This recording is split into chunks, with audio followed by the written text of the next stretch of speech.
자, 잠시 쉬셨으니까 시작하겠습니다. 자, 지금 앞 시간에 그 7절까지 말씀을 나누는데요. 7절까지 말씀을 나누는 중에 지금 BC와 AD를 말하고 그 BC 이전을 얘기했어요. 이걸 여러분들 어떤 의미로 말씀드리고 있는지를 여러분들이 이해하셨는지를 생각해야 되는데, 그래서 이제 이것을 다시 말씀을 드릴게요. 이게 그냥 단순히 우리가 주후, 주전 이런 뜻으로만 이해하시면 안 됩니다. 제가 지금 여기에 전에도 말씀드린 BC와 AD 그리고 BC 이전 이렇게 말씀드린 것은 뭐냐면, 성경에 보면 그 유전이라고 나오죠. 유전. 조상을 유전으로 내었습니다. 유전 나오죠. 이게 유전을 얘기하는 거예요. 유전. 그리고 여기 BC는 무엇을 얘기하는 거고요. 여기는 예수를 얘기하는 거예요. 그래서 여기는 유전이라고 하면 여기는 성경 이스라엘 백성들을 얘기하면 이건 애굽 생활을 얘기하는 거고요. 여기는 광야를 얘기하는 거예요. 그러니까 모세라고 해요. 그래서 모세라고 해요.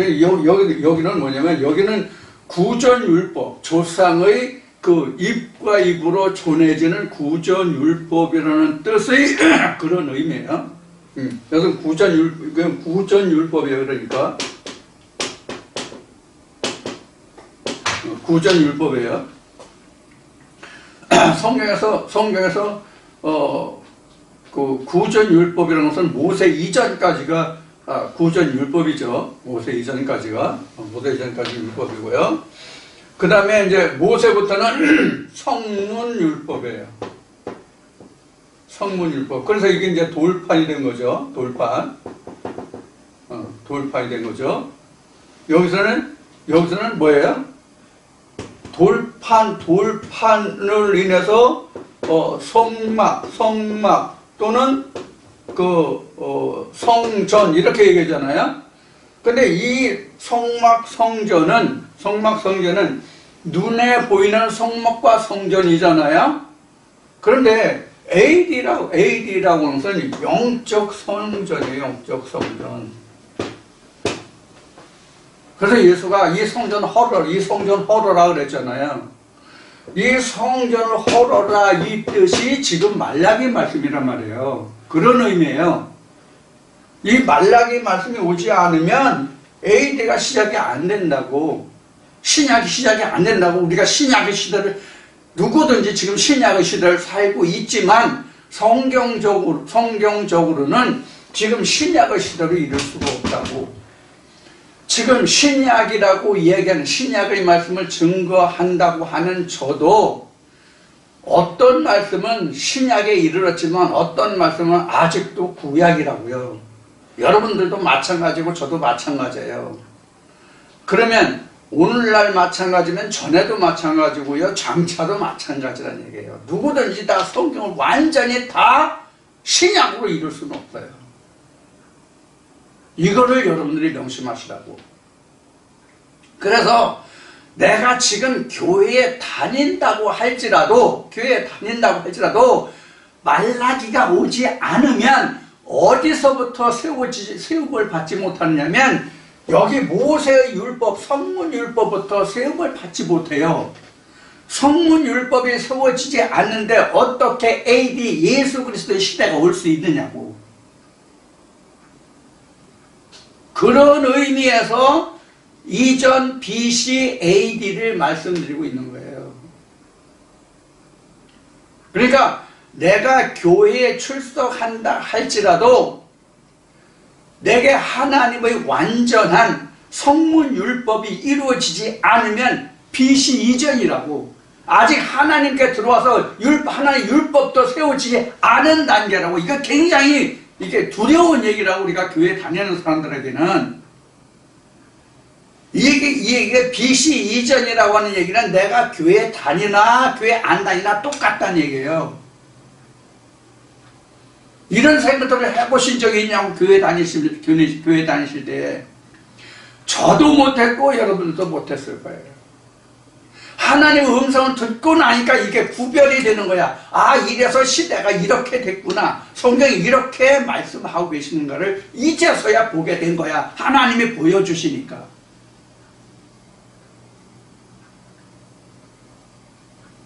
그래서 늘 기도할 때 제가 여러분들 오늘도 들으셨겠지만 기도할 때 보고 듣고 깨닫게 해달라는 거예요. 우리가 아무리 듣기는 들어도 보기는 보아도 성경에서 기록한 것 같이 보지 못하고 깨닫지 못하면 무슨 소용이 있냐고. 교회 박나 10년, 100년, 1000년 다니면 무슨 소용이 있냐고요. 이런 의미에서 지금 AD, BC 이전을 말한 거예요.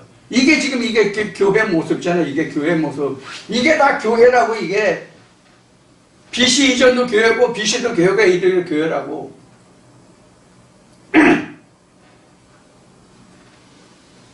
하나님 말씀에 온전히 세움을 입는 것은 예수 그리스도가 와야 11조를 하나님께 드려야 하나님의 율법이 온전함을 입는다고 성경에 기록된 거잖아요.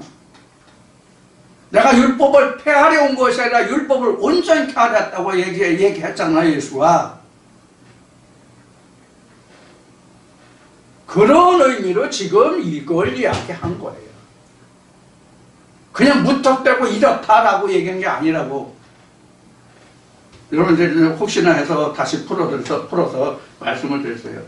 이거 진짜 이거 신학자들이 목회자들이 이걸 알아야 되는 이걸 모른다고. 교회 나오면 모두가 다 지금 신약이고 하나님과 함께하고 천국 가는 줄로 알고 있다고. 이게 무지란 말이에요, 이게.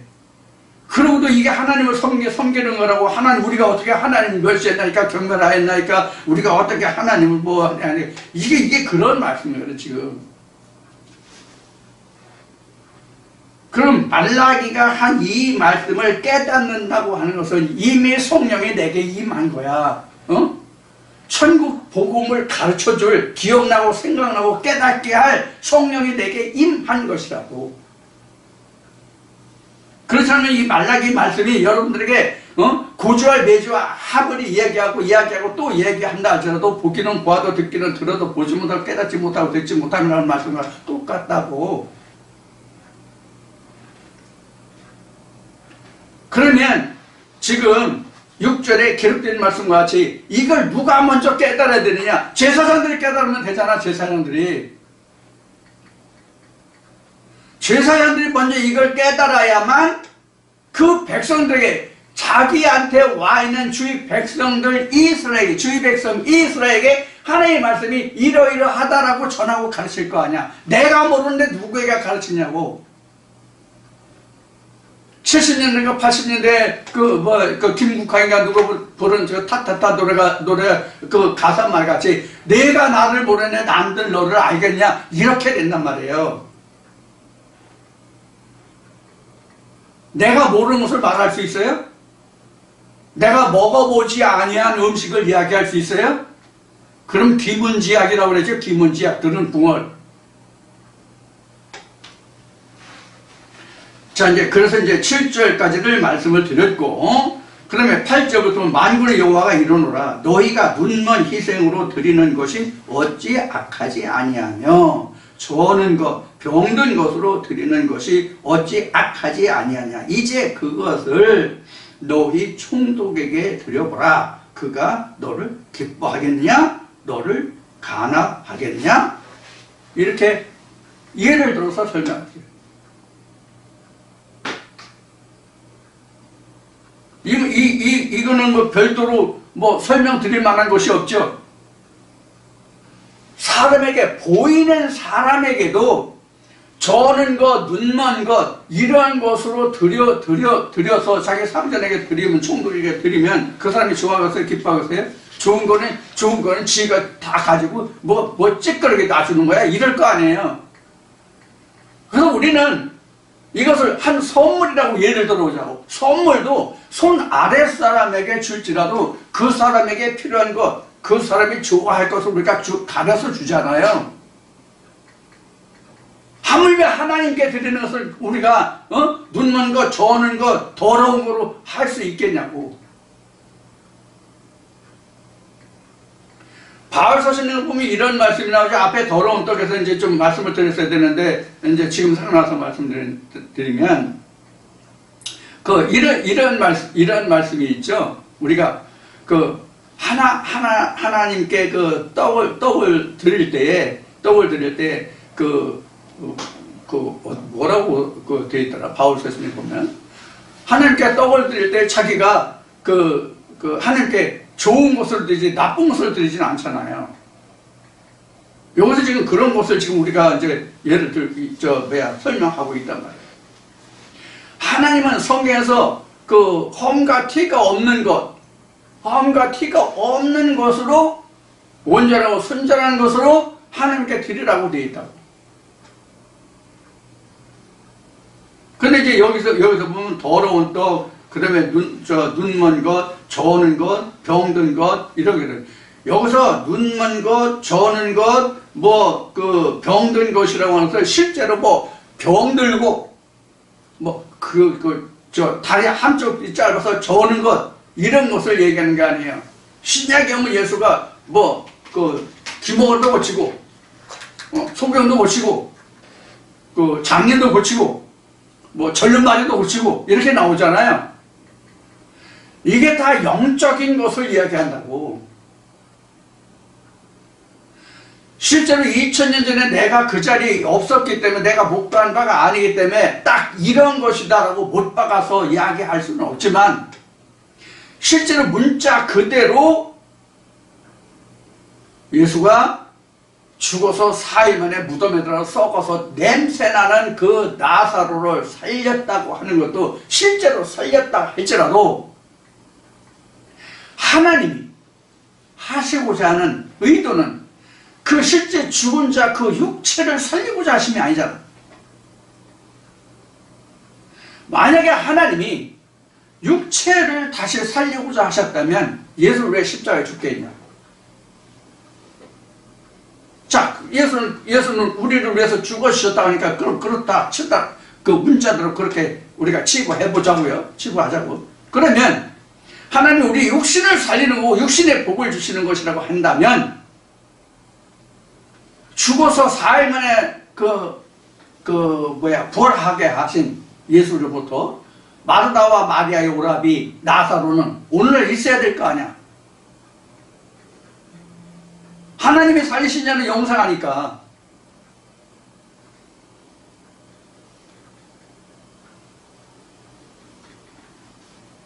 그 나사로 오늘날 우리에게 있어요? 없잖아요. 이걸 어떻게 설명할 거냐.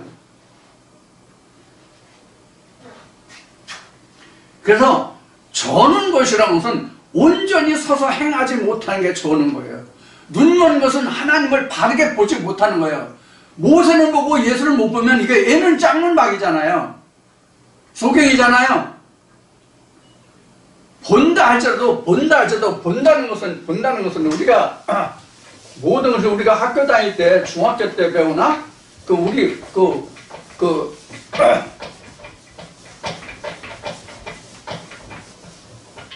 우리가 오관이라고 그러나 오관? 오각이라고 그러나 오관이라고 그러나 청각, 시각, 미각 이런 거 있잖아요. 거기 보면 각이라는 말이 있잖아. 각이라는 말인데 이 각이라는 말이 여기 이렇게 눈이 있잖아요. 이렇게 눈이 있어. 그럼 여기 어떤 사물이 있어요?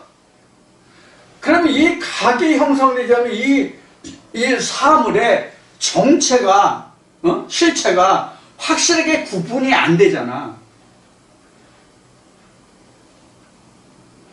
그리고 여기서 눈 멀었다고 하면 한쪽 눈만 있는 거예요. 그래서 지금 이거 한쪽 눈만 있는 거 소경이라고 그랬죠? 그럼 한쪽 눈만 있으면 진짜 소경이에요? 다 봐요. 뭐만 안 생겨? 각이 안 생겨. 각이 없어. 그거 보기엔 다 봐. 한쪽만 본다는 얘기예요. 이게 눈먼 거예요. 저는 우선 두 다리로 다시 서지 못하는 거예요. 그 다음에 병든 거예요. 이게 병든 것이라는 것은 눈 멀고 다리 절고 이러면 이거 뭐야? 병신이지. 그러니까 이게 병든 거라고 이게. 그럼 병 들었다는 게 뭐냐? 영적 병이지.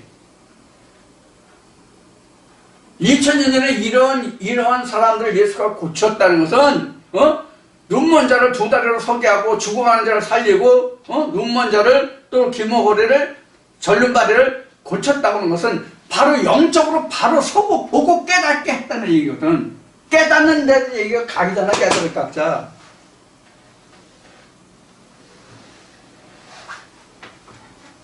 이 깨달을 각자가요, 배워서 본다는 뜻이 각자예요, 사실은. 배울 학자하고 볼견자하고 같이 있는 글자가 각자예요, 깨달을 각자. 보고 배워야 된다고.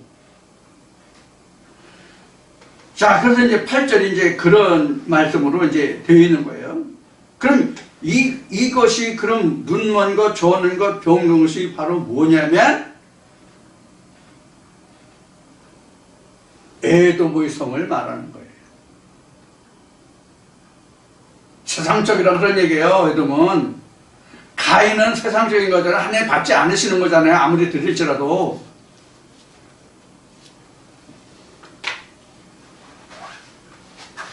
자, 그것이 더러운 떡이고 경멸이 여기는 것이고 눈먼 것이고 저는 것이고 병든 것이다. 이거 사람도 안 받는데 이것을 하나님께 드렸냐? 이런 뜻이거든요. 나한테 드렸냐? 그래서 너희가 그 사람도 짐승도 주인을 알고 아벨을 아는데 너희들은 나를 모른다. 내가 너희를 조성한 자인데 내가 이스라엘 너희를 조성하지 않았냐? 이사야 5장에 보면 내가 너희를 극상품의 포도나무를 심지 않냐 이렇게 말씀하시잖아요. 그걸 기억하시면 돼요. 그런 말씀을.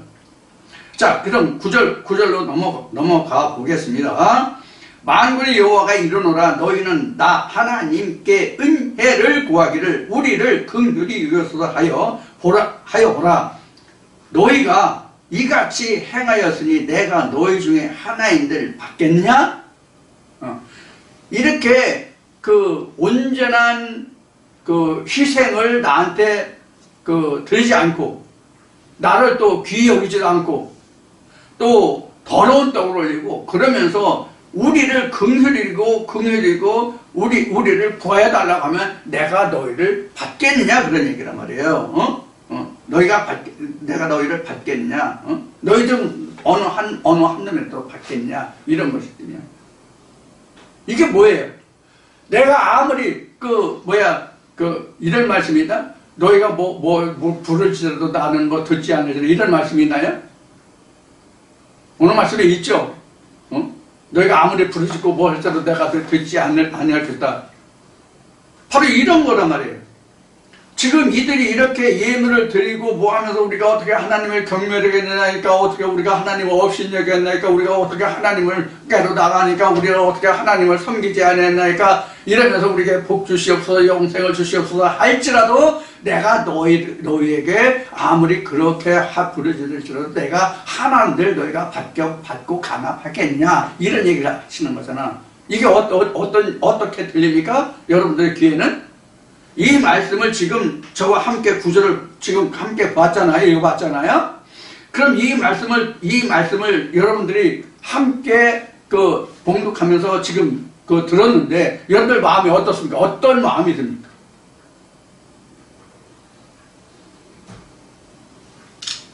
두려운 말씀 아니냐? 그런 얘기예요. 그런 질문이에요.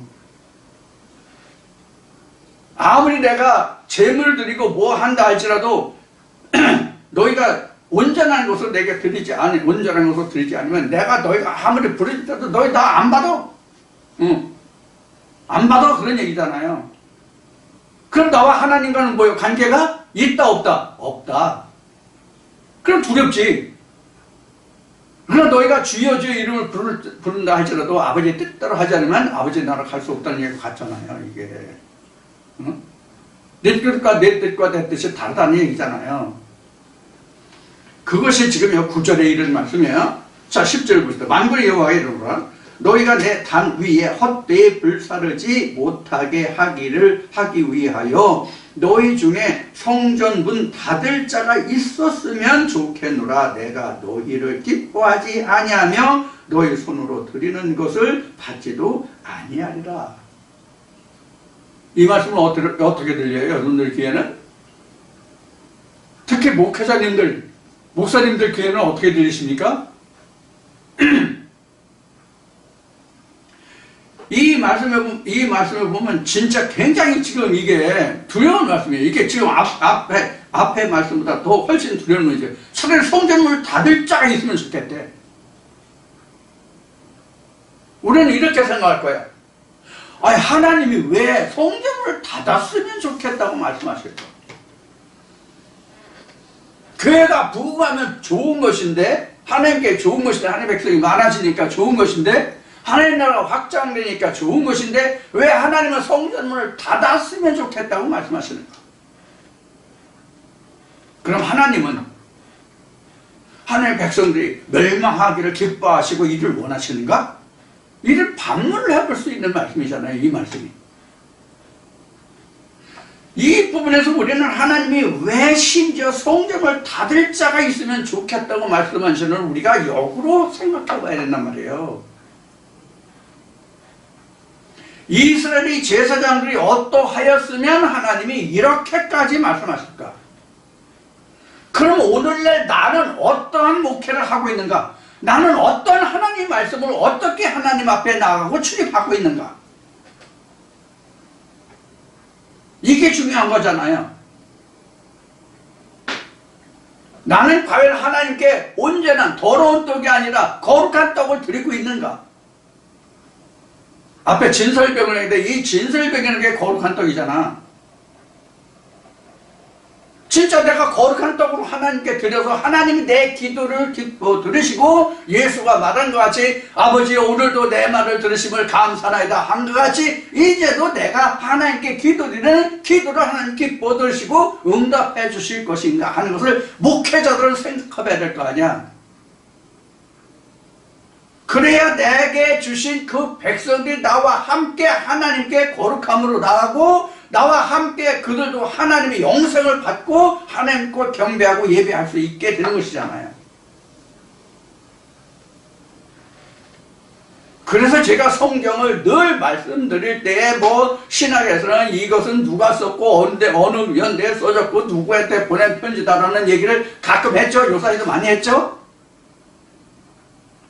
이 성경 전체는 다 제사장들에게 보내는 편지라고. 그래서 제사장 한 사람만 바르게 눈을 뜨면 그 백성들이 하나님께 돌아오는 길이 열리잖아. 그래서 말라기 말씀의 끝에 4장에 그렇게 하는 거야. 내가 크고 두려운 이런 심판날이 이르기 전에 내 종 엘리야를 너에게 보내겠다.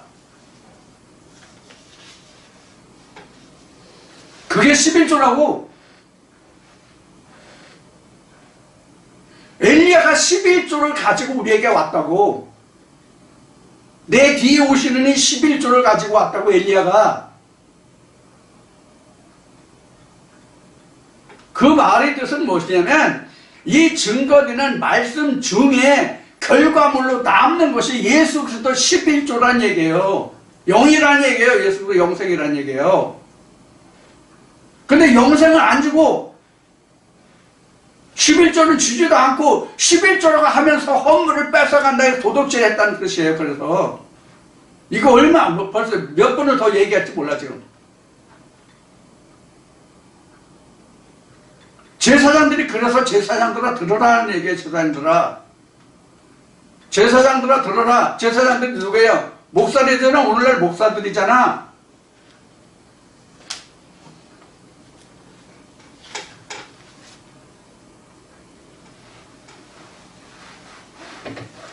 제사장들은 항상 자기 허물과 함께 주의 백성의 허물을 하나님께 가지고 나서 그 모든 죄와 허물을 내가 하나님께 제사함을 받으려고 제사장들이 있는 거잖아. 자기 배불리려고, 자기 기업하려고, 교회 키우려고. 이 말씀같이 지나갔네. 앞에 있는 게 11조가 교회 기업 자금이냐고.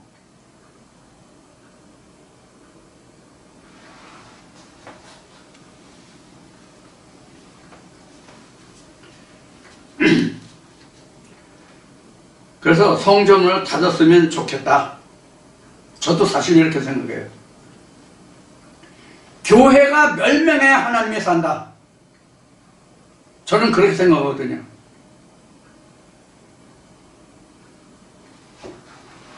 마치 오늘날 대한민국이 정치 지도자들이 다 죽으면 대한민국이 흥한다.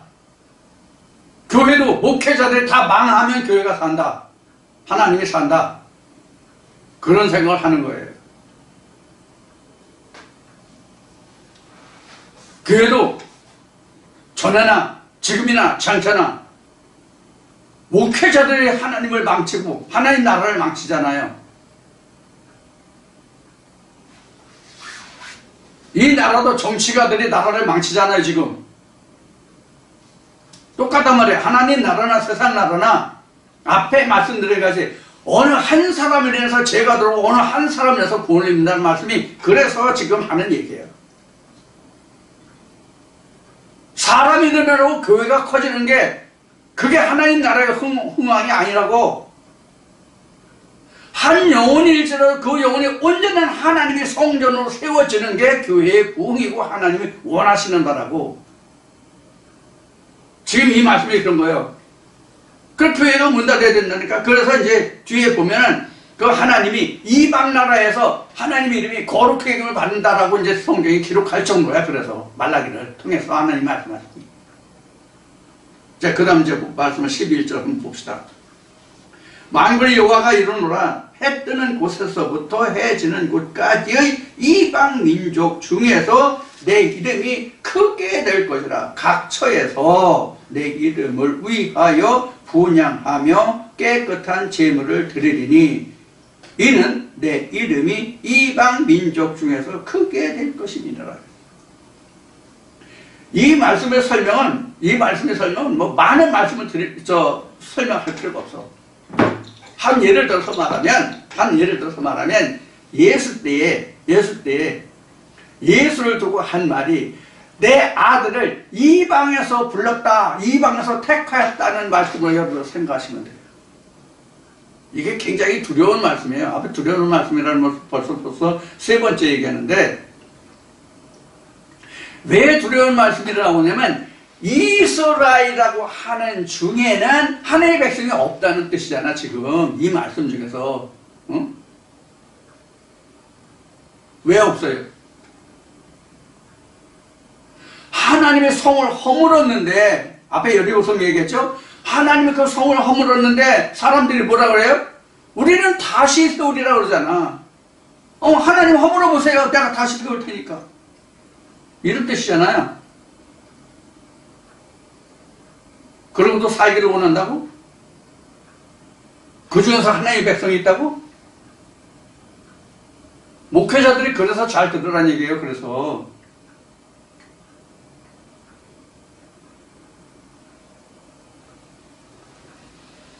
어느 교회든지 간에 저도 마찬가지지만, 저도 여러분 다른 목사들을 지금 말하고 있지만 저도 똑같은 입장으로 놓고 얘기하는 거예요. 똑같은 입장으로 놓고 말한다는 얘기는 두려움으로 한다는 얘기예요. 이 말씀을 두려움으로 한다는 얘기예요. 목사들이야말로 이 말씀을 진짜 귀담아 들어야 되고 마음에 새겨야 되고 보고 또 보고 새기고 또 새겨야 할 말씀이거든요. 왜?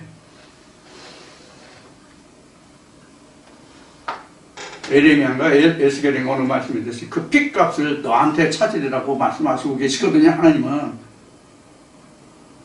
그 백성들의 핏값을 내가 같이 감당해야 되잖아. 그럴 각오가 돼 있느냐 하는 것을 저는 항상 생각한다고 여러 번 말씀드린 적이 있어요. 저도 지금 제사장 입장에 있잖아요. 잘 나건 못 나건 어쨌든 간에. 그러면 그런 마음으로 우리가 하나님의 말씀을 증거하고 전해야 된다고. 사도 바울의 증거한 바와 같이.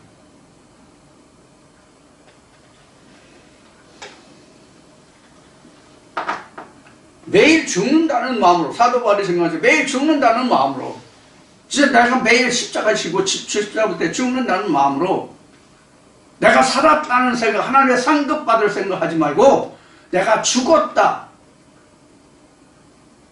또는 죽어야 한다 이런 각오를 가지고 있는 거예요. 쉬운 얘기로 자기 목숨을 하나님께 내가 걸고 해야 된다고. 목숨을 내가 걸고.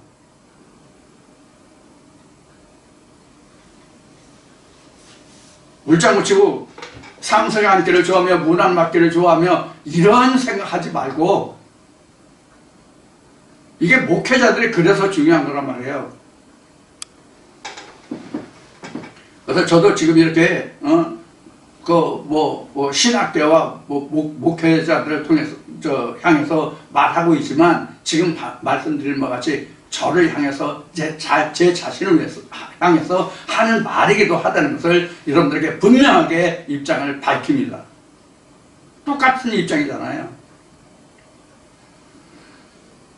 자, 그래서 이방민족 중에라고 하는 것은 어떤 뜻인가 하면은 사실 이방민족이라는 것은 지금 이제 그 이스라엘 중에서는 이렇게 얘기했잖아요. 근데 이렇게 얘기하면 신약의 신약 우리가 보는 신약 말씀에 증거하는 또 말씀이 상충된 말씀이 있기 때문에 다시 말씀을 보충해서 드리면 예수가 와서 구원은 유대인에게서 난다 이렇게 되어 있잖아요. 유대인이 곧 이스라엘이거든요. 유대인이 이스라엘이거든요. 그런 이방민족이라는 것은 어떤 의미의 이방민족은 그들의 가르치는 그 더러운 똥과 눈먼 것과 저는 것과 병든 것을 그 말씀을 추종하지 않는 그 사람들이 바로 이방민족이잖아. 그들에게 있어서 이방민족이잖아. 무슨 뜻인지 이해하시겠어요? 내가 홍길동 목사의 심하는 교회에 출석하는데 홍길동 목사가 전하고 증가하고는 하나님 말씀에 전혀 내가 공감되는 부분이 없어. 그러면 그 사람은 그 홍길동 목사가 심하는 교회에 출석한다 할지라도 그 사람은 그 민족이 아니야. 이스라엘 민족이 아니야. 이방 민족이야. 이 말씀이 아닌데 이런 말씀일 텐데 이거 이런 말씀 아니고 이렇게 생각해보면 이렇게 풀어보면 어떨까? 이렇게 생각하는 사람들 중에 하나님이 찾아지고 그들에게 하나님이 되신다는 얘기예요. 시편 말씀으로 얘기하면 나를 간절히 바라고 원하고 찾는 자에게 내가 나타나리라 하는 말씀과 같아요. 신학이 증거하고 어느 교회나 목사가 증거하는 그 말씀이 옳다 아멘 아멘하고 쫓아가면 그거는 소용이 없다는 얘기란 말이에요. 그래서 우리가 학교 다닐 때에도 공부를 잘하는 것은 어떻게 하면 잘하냐면 물음표를 많이 달아라 하는 얘기를 했었죠. 그런 얘기 많이 했었죠. 성경도 물음표를 달아야 돼. 하나님 이게 뭐예요? 이게 뭐예요? 우리 지금 말을 배우는 거잖아. 하나님은 로고스 언어니까 말을 배우는 거잖아. 우리 말을 배울 때 어렸을 때 이게 뭐야 이게 얼마나 많이 해요.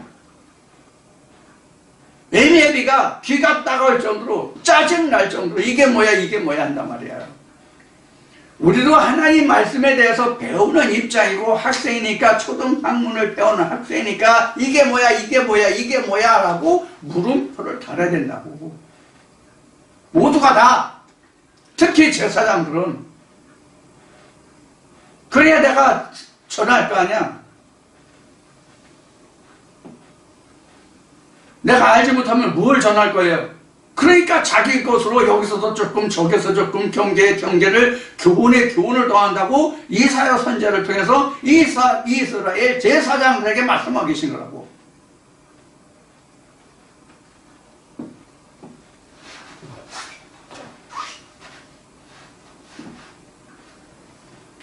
(12절) 보겠습니다. 11절은 이제 그 정도만 설명드리면 여러분 충분히 이해하실 거예요. 자, 그 다음에 12절 보겠습니다.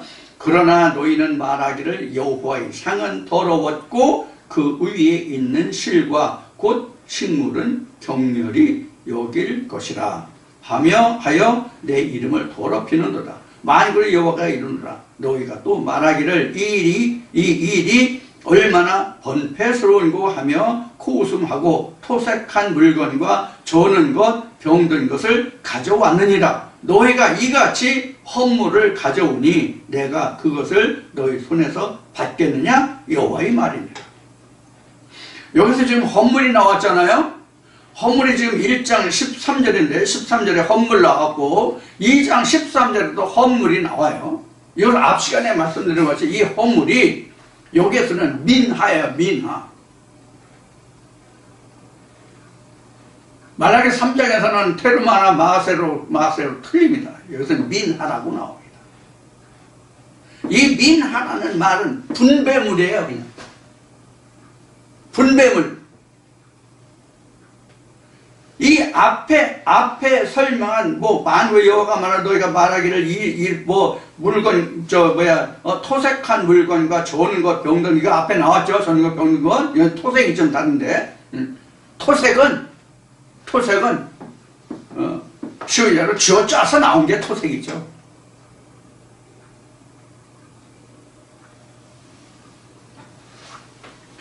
이렇게 해서 나온 것을 가지고 이제 하나님께 드린다 그래요. 이게 이제 여기 우리 번역한 성경에는 헌물이라고 되어 있는데 이게 영어 버전을 보면 이게 오퍼링이에요. 똑같이 오퍼링이에요. 근데 여기서 히브리어는 민하예요. 민하를 오퍼링을 했어요. 오퍼링이라는 것은 앞 시간에 레위기 2장 13절 했는데 2장 13절에 레위기 2장 13절은 소재물과 하나님의 언약의 소금이거든요. 언약의 소금이거든요.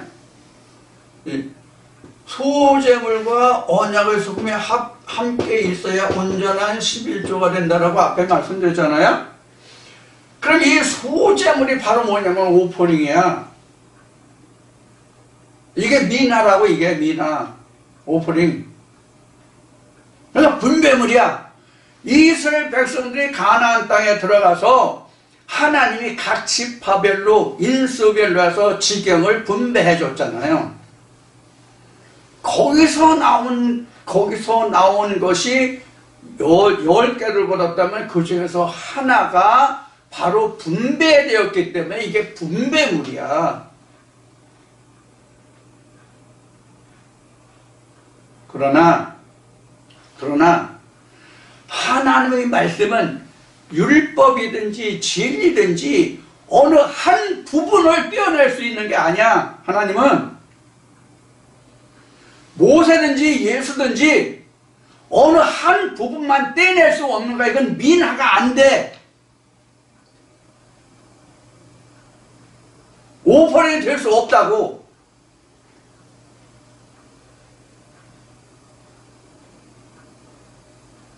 이 오퍼링을 미나든지 뭐든지 간에 이걸 온전히 하려면 뭐가 되면 이 하나님은 언약의 소금이 필요하다. 그래서 신약에 바울 서시는 거 보면 그 우상의 제물이라 할지라도 하나님의 기도로 온전해진다, 거룩해진다라고 성경은 기록하고 있는 거예요. 하나님 말씀이 빠지면 오퍼링이 될 수가 없다고.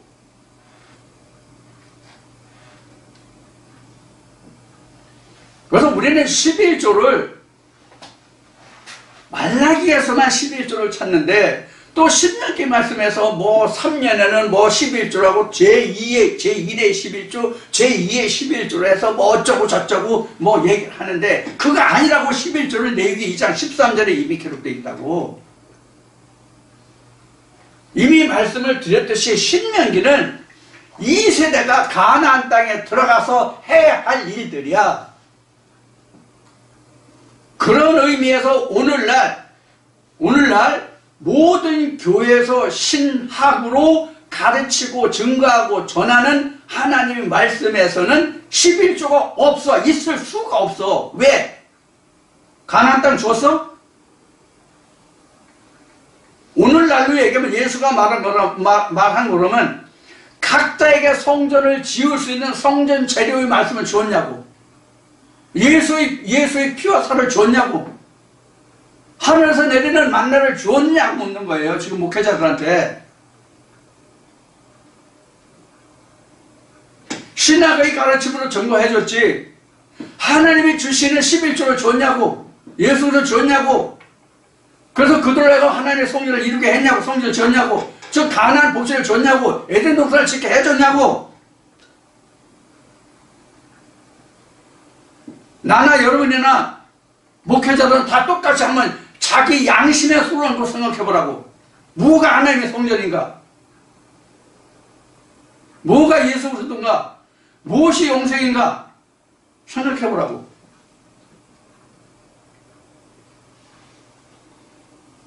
지금 말라기를 통해서 지금 그것을 지금 여기 지금 말하고 있잖아.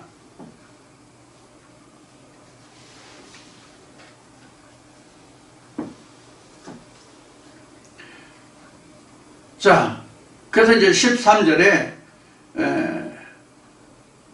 지금 여기 범패스럽고 13절 중간처럼 범패스러운 거 하며 고웃음하고 토색한 물건과 저런 것들 범패스럽다는 얘기는 사실 이게 소 잡고 양 잡고 돼지 잡고 닭 잡고 개 잡고 하는 이런 거 얼마나 범패스러워요 사실.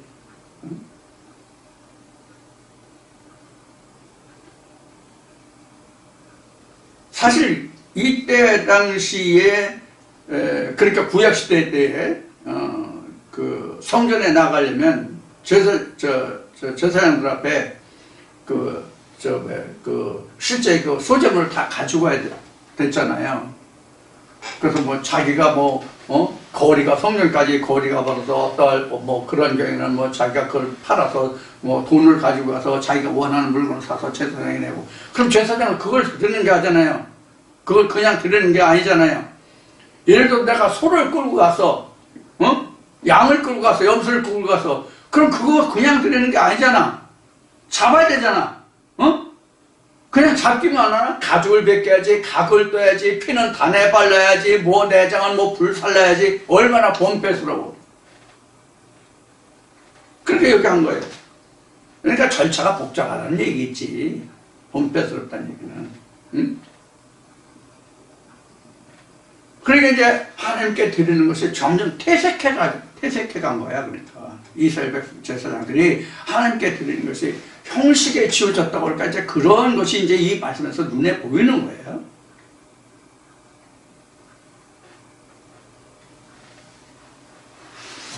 자, 그러면 이제 오늘날 이 말씀과 비교해서 오늘날 그런 모든 제사장들이, 목회자들이 그럼 주일날 예배 드리는 것을 범패스럽게 생각할까? 그렇지는 않아요. 그럼 왜 범패스럽다고 여기서는 기록했고 토색했거나 병들거나 적는 것을 얘기했냐면, 범패스럽다고 하는 얘기는 뭘 이야기하는가 하면은 하나님이 지금 이렇게 말씀하시는 것은 사실은 그게 아니라 왜 범패스럽다고 하냐면, 사실 이거 참 얘기하기가 참 굉장히 껄끄러운 얘기인데, 예배가 아니면 뭐가 안 들어와요? 헌물이 안 들어온다고. 제사가 아니면 헌물이 안 들어온다고.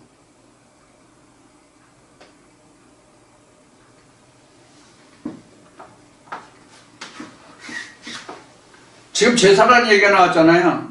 여러분들 제사와 예배가 지금 쉽게 잘 구별이 되죠, 여러분들이요.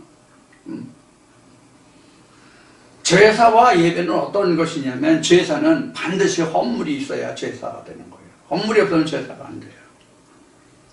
그래서 우리가 가정에서, 지금은 이제 시골에도 이제 내일 모레 이제 설이지만은 추석 때나 설 때나 또는 이제 기자 들어가지고 이제 죽은 날을 기념해가지고 이제 제사를 지내는데, 지금은 이제 명절 때로 제사를 지내는 집이 시골에도 거의 없어요, 지금요. 많이 지금 제사를 지낸다고 해도 지금 간소화되어 있고, 명절 되면 오히려 어디 놀러 가는 게 더 이제 다반사로 되는 그런 시대예요.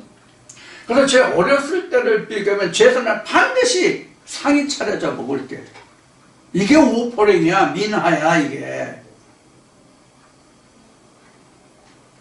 그러면 가정에서 제사 지내는, 조상에게 제사 지내는 것도 있는 것 중에 일부라는데 좋은 것으로 한다고. 제사 지내는 것도 시장에 가서 사과 하나, 배 하나를 사도 좋은 거를 골라서 한다고. 그 중에서.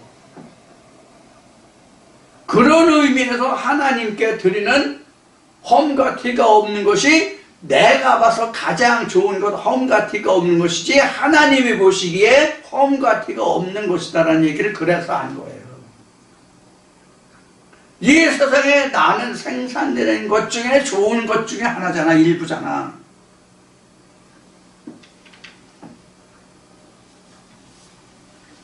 근데 이런 제사가 없으면 헌물이 없거든. 제사는 반드시 헌물이 필요하거든. 그럼 레위기 2장 13절을 이야기했듯이 헌물만 가지고는 하나님이 안 받으신다고. 내가 썩을 것을 원하냐 이렇게 된 뒤에 이제 말씀이 나오겠지만 말라기 말씀에 내가 서생 모든 것을 내가 지었는데 무엇이 부족해서 내가 썩은 것을 내 그건 살인한 것 같다. 그것은 너의 얼굴에 똥칠하고 내가 수치만 될 것이라 이런 말씀이 뒤에 나오거든요. 근데 우리는 지금 교회 다니는 어느 분이나 다 겪었고 지금도 겪고 있지만 하나님 앞에 나갈 때 예물 없이는 못 나간다고. 예물 없이는 못 나가. 그런데 사실 성경적으로 영적으로 말하면 예물은 없어도, 즉 소재물, 민하, 헌물은 없어도 하나님 말씀이 없으면 하나님 성전에 못 나가거든. 이게 무슨 뜻이냐면 그 세례를 받은 자, 하나님의 성령을 받은 자 외에는 성찬에 참여할 수 없다는 말씀과 같은 거예요. 결국은. 뭐 천주교선이 그걸 성체라고 그래? 뭐 사탕 하나씩 좀 과자하는 거, 사탕 가지고 성체라고 얘기했는데 그게 성체가 아니잖아. 성체라고 하는 것은 거룩한 물건, 거룩한 몸이라는 뜻인데 거룩한 몸은 예수의 피와 살이잖아. 하늘에서 내려온 생명의 떡이라고 말씀하신 예수의 피와 살이 성체잖아. 그게 뭐야? 11조란 말이에요. 우리 영이 말씀으로 살지 소재물, 헌물 가지고 사냐고. 우리 영이 그 소재물은 하나님이 목회자들에게 준 하나님의 기업이라고. 가나안 땅을 주지 않았기 때문에 레위 족속 중에서는 레위 족속은 가나안 땅을 주지 않았잖아요. 그래서 나머지 12지파들의 기업에서 나는 헌물 중에 민하 중에 그것을 받아서 하나님께 진설병을 드리고 그들도 살고 이렇게 된 거잖아. 그래서 우리가 11조 헌물 이거는 여러 각도로 생각해서 말씀을 전하고 증거하고 나눠야지 만약에 한 말씀만 놓고 이렇다라고 얘기하면 전혀 안 맞는단 말이에요. 그래서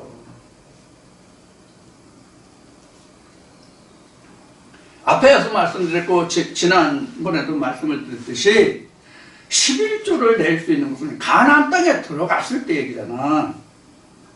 2세대가 1세대도 아니고 2세대가 가나안 땅에 들어갔을 때 신명기 말씀이 적용되는 건 그때부터.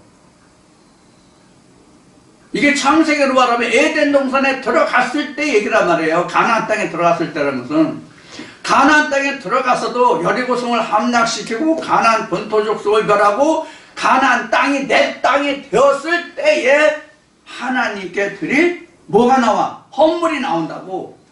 그래서 3년이야. 그래서 신명기에 3년, 제3년 11조를 내는 해 이렇게 된 거야. 그래서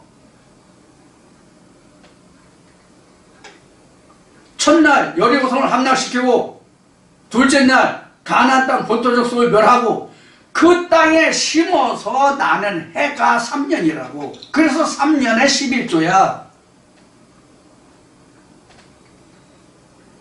우리 신학 박사님들, 신학자들 좀 제대로 알고 말하자고. 좀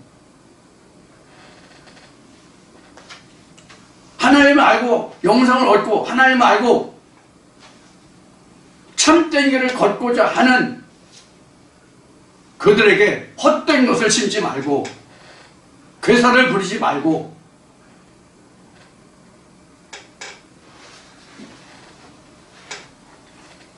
그래서 말라기 말씀을 이렇게 풀어서 지금 말라기 한 절 한 절 읽으면서 이렇게 설명하는 것은 어떤 의미가 저에게는 들어있냐면, 저를 포함해서 모든 목회자들이 말라기 음성을 좀 바로 듣고 깨닫고 주의 백성들을 하나님께로 올바른 길로 첩경으로 종로로 인도하고자 하는 그런 염원이 담겨져 있다는 얘기예요. 우리가 성경을 상고하는 것은 적어도 다른 사람을 위한 것이 아니라 적어도 자기 자신의 영혼만이라도 자기가 책임질 수 있어야 그것이 성경이 되는 거예요. 하나님이 되는 거예요. 구원이 되는 거예요. 예수 그리스도가 되는 거예요. 그렇지 않으면 일반 소설책 보는 게 낫다고. 이거 뭐로 들여다보고 성경을 이 딱딱하고 어렵고 이해하기 어려운 말을 왜 굳이 이 말을 굳이 알려고 들으려고 하냐고. 부드럽고 좋은 말 있잖아. 내 입에 딱딱 맞는 묵은 포도주가 있잖아. 왜 새 포도주를 우리가 마시고자 하느냐고. 새 포도주라는 얘기는 어떤 뜻이냐. 묵은 포도주와 새 포도주는 무슨 얘기냐. 묵은 포도주는 앞에 얘기해서 지어졌지만 조상들의 그 유전율법이 묵은 포도주예요. 새 포도주는 말씀을 듣고 내가 그 술 맛을 내는 게 새 포도주야. 각자 자기 맛을 내는 게 새 포도주라고. 그 포도주 맛은 자기만이 아는 맛이야.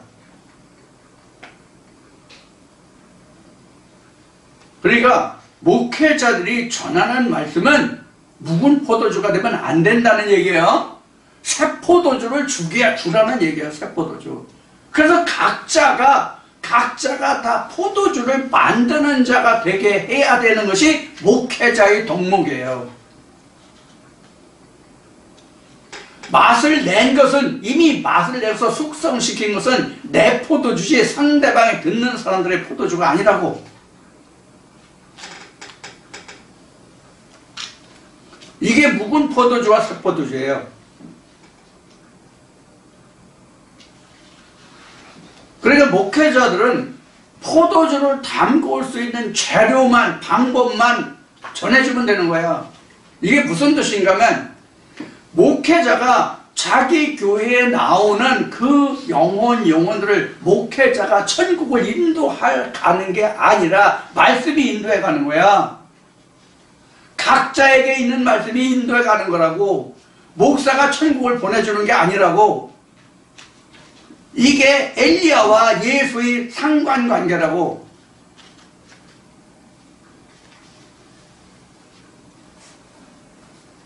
근데 오늘날 목회자들은 자기 교회에 나오는 사람들의 모두를 천국에 보내주는 것으로 얘기해.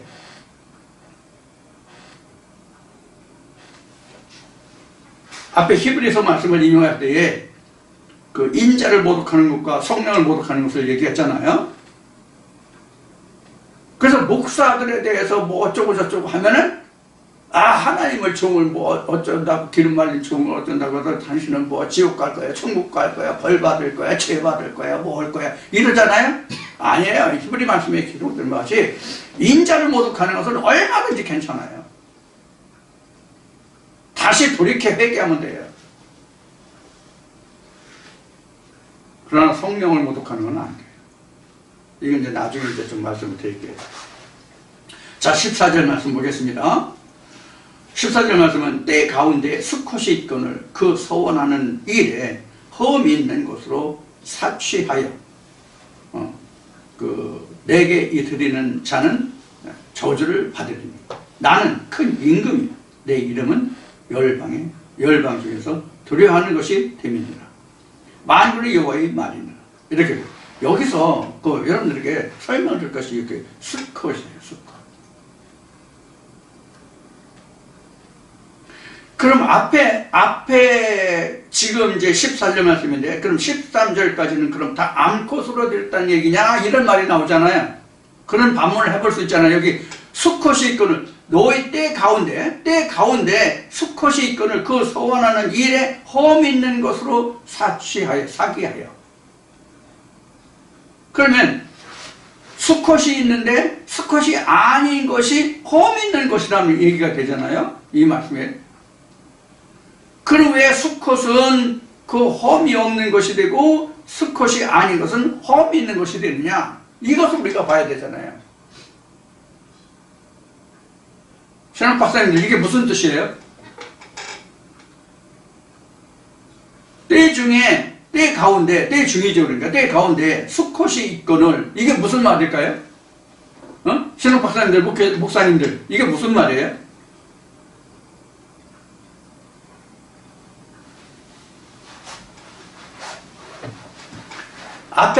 앞에 그 11절인가 보면 이방 중에 내 이름이 뭐 어떻다는 말씀이 나왔잖아요. 앞에 이방이 뭐라는 말씀을 드렸죠. 그 이방이 씨가 되는 거예요. 이방이 수컷이 되는 거예요. 그들 중에 오히려 하나님의 말씀이 있지 아니하냐 그런 얘기거든요. 이게 수컷이라는 의미거든요. 수컷이 뭐예요? 뭐가 수컷이에요? 뭐가 수컷이냐고? 씨를 가진 것이 수컷이잖아요. 씨를 가진 것이. 그럼 씨가 성경에서 뭐예요? 하나님의 말씀이 씨잖아요. 씨 되는 말씀이 너희 중에 씨 된 말씀을 가지고 있는 자가 있는데, 너희 때 중에 수컷이 말씀을 가진 자가 있는데, 왜 너희는, 그 얘기를 다른 것을, 그 수컷이 있는데 수컷으로 안 들으냐, 이런 얘기란 말이에요. 이 얘기는 말씀이 있는데 왜 말씀으로 하지 않느냐 이 얘기란 말이에요. 결국은 하나님의 말씀이 씨니까 누가 보면 8장에 있잖아요. 하나님의 말씀은 씨라고.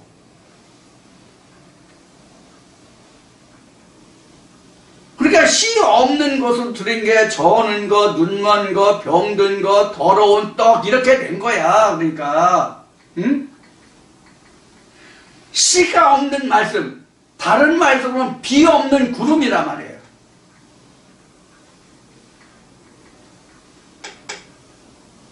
그렇게 해놓고 너희가 내게 부려서 우리에게 은혜를 베풀어달라고 어떻게 해달라면 내가 너희 기도를 듣겠느냐라고 말씀하시는 거란 말이에요. 앞절의 말씀에. 하나도 내가 안 듣는다. 오히려 내가 성전을 닫을 자가 있었으면 좋겠다. 이렇게 말씀하시잖아.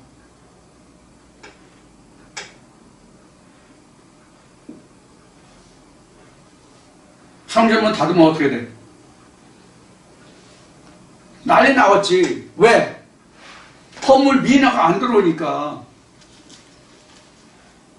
그래서 번거롭고 힘들고 어려울지라도 소제물을 받으면 어떻게 돼? 이렇게 지적하고 있는 거야, 하나님이. 이스라엘 제사장들아, 귀가 있으면 들을지어다, 눈이 있으면 볼지어다. 그렇게 지금 말씀하고 계신 거라고. 그래서 지금 14절에 말라기 1장 14절에 맺은 말씀이 바로 그래서 저주를 받는다고 된 거예요. 하나님은 씨를 원하시는 것이지 민화를 원하시는 게 아니란 말이에요.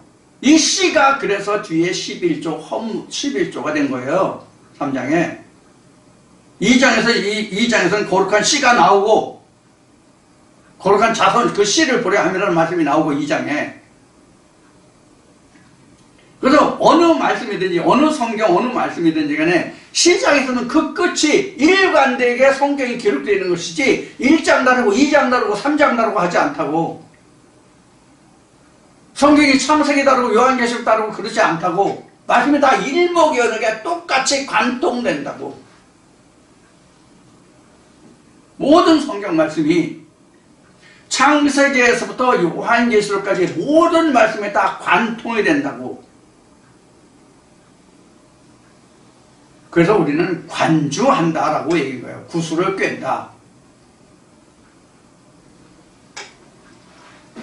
자, 이와 같이 하나님은 말라기를 통해서 지금 이스라엘에서 일어나고 있는 이스라엘의 제사장들과 그 백성들 간에 일어나고 있는 일들을 이와 같이 지적하고 가르쳐주고 지금 설명하고 말씀하고 계시다고. 그런데 이스라엘 제사장들은 뭐라고 얘기한다고? 우리가 어떻게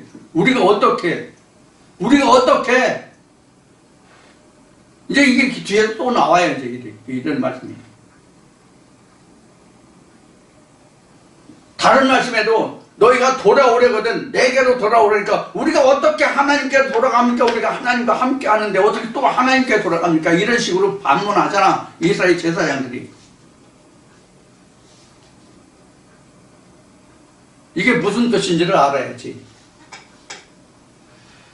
자, 오늘도 이렇게 해서 말라기 1장의 그 말씀까지를 마치는 것으로 하겠습니다. 이 말씀을 앞에 가인과 아벨도 나왔고, 그 다음에 에서와 야곱도 나왔고, 모세와 예수도 나왔고, 율법과 진리도 나왔고, 구약과 신약도 나왔고, 이렇게 이제 말씀을 비교했잖아요. 에돔의 관계에서 그렇게 비교했는데, 또 이방이 하나님이 드러나는 이 말씀들, 이런 말씀을 낱낱이 다 일일이 증거하고 이 말씀 저 말씀에서 증거하자면 사실 밑도 끝도 없어. 성경 다 해야 돼. 말라기 1장만 해도. 그 말씀을 찾아서 다시 증거하고 그 찾은 말씀을 또 다 찾아서 증거하고 해봐요. 어디까지 해야 되나. 성경 홀딱 다 뒤집어야 돼. 그래도 모자라. 그래서 요한복음의 말씀의 마침에 어떻게 기록했냐면 하나님이 하신 일, 주께서 하신 일을 다 기록하고 쓰자면 이 세상이 아무리 넓을지라도 쌓아둘 것이 없다라고 기록하고 있는 거란 말이에요. 자, 오늘도 여러분들과 함께 말라기 1장의 말씀을 어떻게 따지면 장황하게 설명을 여러분들과 말씀을 나눴을지 모르겠지만 한 가지로 한마디로 줄여서 말하면 하나님이 원하시는 것이 무엇이냐, 이것을 제사장들이나 주의 백성들이 깨달아야 한다는 것입니다. 하나님이 말라기 1장의 말라기를 통해서 말라기 1장에서 기록한 이 말씀의 주제가 뭐냐, 이스라엘 백성들 제사장이나 그 백성들이 하고 있는 모습 모양 그것을 지금 지적하고 계신 거잖아. 이게 지금 지적, 책망이란 말이에요. 그러니까 먼저 이렇게 1, 2, 3장 1, 2, 3, 4장에서 그 말라기에서 하고 있는 그 뜻이 어떤 것이다 하는 것을 말씀드린 적이 있죠. 그러니까 이게 이제 그 제사장이나 이스라엘 백성들의 죄와 허물이란 말이에요. 죄와 허물을 말씀하시는 거 책망이죠. 2장도 마찬가지예요. 이제 다음 주, 이제 2장 하겠는데, 다음 주부터 2장 하겠는데, 2장도 마찬가지예요. 그래서 내가 이렇게 했는데, 너희가 이렇게 했다. 이것을 지적하고 계시다. 그래서 이스라엘 제사장들을 2장에서는 또 책망하시고, 어떻게 해야 되는데, 너희가 어떻게 했다는 그 모든 자세한 것을 자세하게 이스라엘의 그 제사장들과 백성들을 책망하시는 그런 말씀이 바로 2장이 되겠습니다. 그래서 3장에서는 그들이 돌이킬 수 있는 길, 회개의 길을 열어주시는 말씀. 그래서 결국 4장에서는 어떻게 내가 1, 2, 3장에서 말한 그 말씀을 회복하기 위해서 내가 어떻게 하겠다는 말씀으로 결론이 납니다. 자, 나머지 2장부터는 다음 주부터 여러분들과 함께 나누도록 하겠습니다. 오늘은 여기서 마치고 잠시 기도드리고 오늘 모든 말씀을 마치기로 하겠습니다. 자, 기도드립니다. 공학감다신 하나님 아버지, 오늘도 참으로 부족하고 연약하고 혀와 입술이 뻑뻑하고 둔하며 참으로 미련하고 어리석은 인생의 입을 통하여 아버지 하나님의 허물과 티가 없는 거룩하시고 영원하신 말씀을 대놓고 증거하여 주시는 은혜를 감사합니다. 오늘도 사람의 허물과 사람의 것은 제하시고 세상의 것도 제하시고 오로지 썩지 아니하고 영으로 함께하는 허물과 티가 없는 아버지의 생명 말씀만 살아 역사하게 하여 주옵소서. 아버지께서 오늘도 이 말씀을 함께하는 주의 백성 모든 영혼 위에 그 가정에 함께 하시길 원하고 이제는 주 그리스도의 모든 무리여 이 말씀을 사모하며 아버지 나라를 사모하며 아버지 우리 주 예수를 알기를 간절히 바라고 원하는 모든 영혼들 위해 이제부터 영원 무한 그날까지 만국의 우리 주 예수 그리스도의 은혜와 평강과 평안이 영원 무궁토록 함께 할지어다. 아멘.